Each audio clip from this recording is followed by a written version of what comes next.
कभी सोचा है कि सिनेमा हॉल में जो पॉपकॉर्न हम खाते हैं उसकी कीमत में असल में क्या क्या छिपा होता है? सिर्फ मक्का और मसाला ही नहीं, बल्कि बड़ी बड़ी कॉर्पोरेट स्ट्रैटेजीज भी। आज हम पीवीआर आइनॉक्स की एक ऐसी ही काफी चौंकाने वाली डील को समझने वाले हैं। एक ऐसी डील जिसने सिनेमा और स्नैक्स के रिश्ते पर ही एक बड़ा सवाल खड़ा कर दिया है।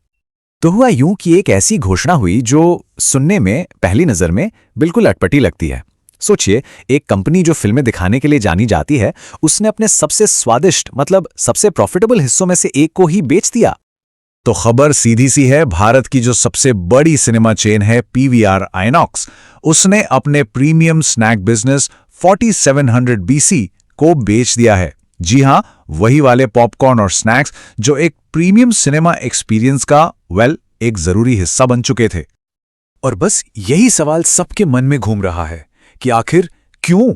मतलब एक सिनेमा कंपनी अपने इतने सक्सेसफुल और पॉपुलर स्नैक ब्रांड को क्यों बेचेगी, है ना? इसी सवाल के जवाब में ही इस पूरी डील का राज छिपा है। अच्छा, इस पूरी कहानी को समझने के लिए ना हमें इसके मेन प्लेयर्स को समझना होगा। तो देखिए, एक तरफ है बेचने वाला यानी पीवीआर आइनॉक्स, दूसरी तरफ है एक स्ट्रेटेजिक बायर, मतलब एक ऐसा खरीदार जिसके लिए यह सौदा उसकी अपनी एक बड़ी स्ट्रेटेजी का हिस्सा है, और बीच में है वो चीज जिसे बेचा जा रहा है, 4700 बीसी स्नैक ब्रांड। तो चलिए एक एक करके इन तीनों से मिलते हैं। तो सबसे पहले आते हैं पीवीआर आइनॉक्स पर। ये तो हम सब जानते हैं, भारत में सिनेमा का दूसरा नाम है। इनका काम क्या है? सीधा सा है, हमें बड़ी स्क्रीन पर एंटरटेन करना।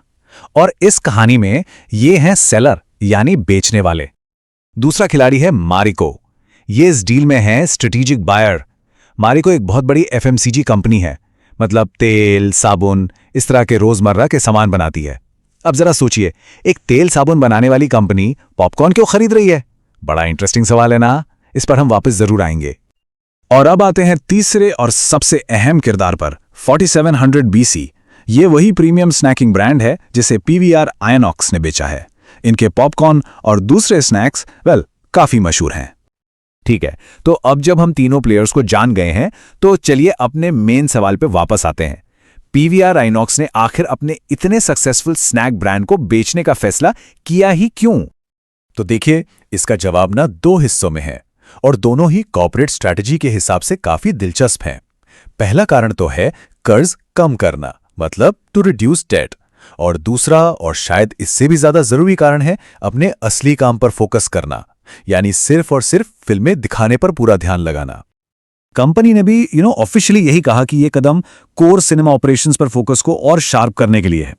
अगर आसान भाषा में समझें तो पीवीआर आइनॉक्स बेसिकली ये कह रहा है कि देखो, हमारा मेन काम पॉपकॉर्न बनाना नहीं, बल्कि बेहतरीन फिल्में दिखाना है, और अब से हम सिर्फ वही करेंगे।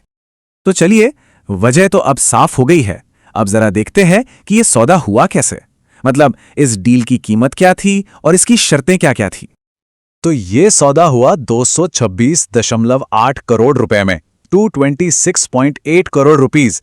ये एक ऐसी रकम है जो पीवीआर आइनॉक्स का कर्ज का बोझ हल्का करने और उनके फाइनेंशियल्स को मजबूत करने में सीधे सीधे मदद करेगी।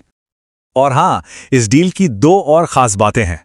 पहली, ये एक ऑल कैश ट्रांजैक्शन है, मतलब सारा पैसा कैश में मिलेगा, कोई लेन देन का झंझट नहीं।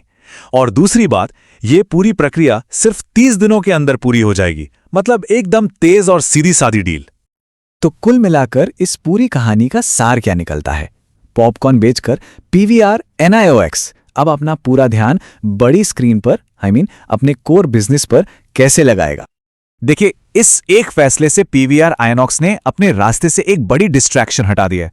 अब उनकी सारी एनर्जी, सारा पैसा और सारा का सारा ध्यान सिर्फ एक ही चीज पर होगा, और वो है हमें एक शानदार, एक बेहतरीन सिनेमा एक्सपीरियंस देना।